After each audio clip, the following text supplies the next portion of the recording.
Dumating na yung mga yung mga bags na in-order. Tatlo lang to. Okay. Ito yung pangatlo. Ito yung pangatlo. Wow, ang sakit na. Okay, ito yung mga bags. Pakita natin.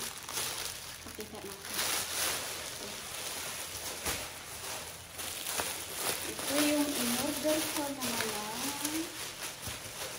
Ay, ang laki naman ito. Ay, malaki. Malaki! Para sa mga pang-madam. Malaki. Uy, maganda. Uy, maganda. Uy, okay ito. Maganda ito. Wala, buksan natin. Uy! Pag madam. Okay. Okay, guys. Uy, maganda, guys. Maganda. Sana may bumili nito. Kasi maganda naman siya.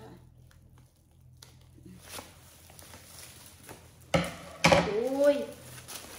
Bonggang-bongga. Meron pang bag-bag na. Yes, guys. Ano ito? Uy, maganda. Meron pang Sino? Maganda siya. Perfect sa pang-madam. Ang laki pala nito. Oh. Okay, ito yung okay, ito yung isa. Ano naman ito? Ito yung pangalawang bag.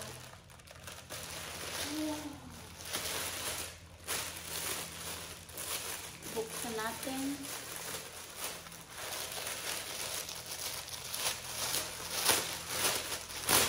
Uy, ito. Uy, maganda. Pang girl. Ang cute pa nito. Pang girl. Sino ang girl dyan? Oh, guys, ang ganda.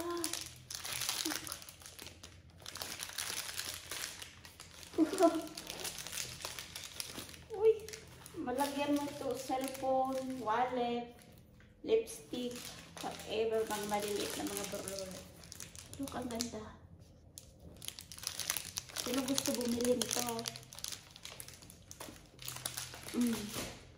Ito naman yung pinakamalaki na bag. Hala. Ano to? Pang madam. Para ka namang meron.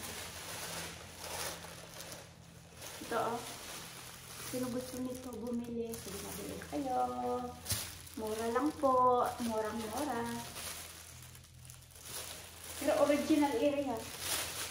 Hindi yan walang fake dito sa Switzerland. Napapagod ako mag-open. Wow. Hala, ang daming lalagyan. Pwede ito pang teacher. Ang mga teacher pwede bumili sa akin. Meron pang lalagyan ng ba. Sige na. Okay. Madadala ko to sa April. Ay, May. May ako uwi ng Pilipinas. Sa December, hindi na muna. Kasi, marang tickets. So guys, order na kayo Kay mag-deko ng aking bahay. Yan pa lang ang inuna ko. Tapos yan, ngayon, gagawin ko yung magdiko-diko na para ma-feel naman yung Pasko. Sige, mamaya ulit. Bye-bye you.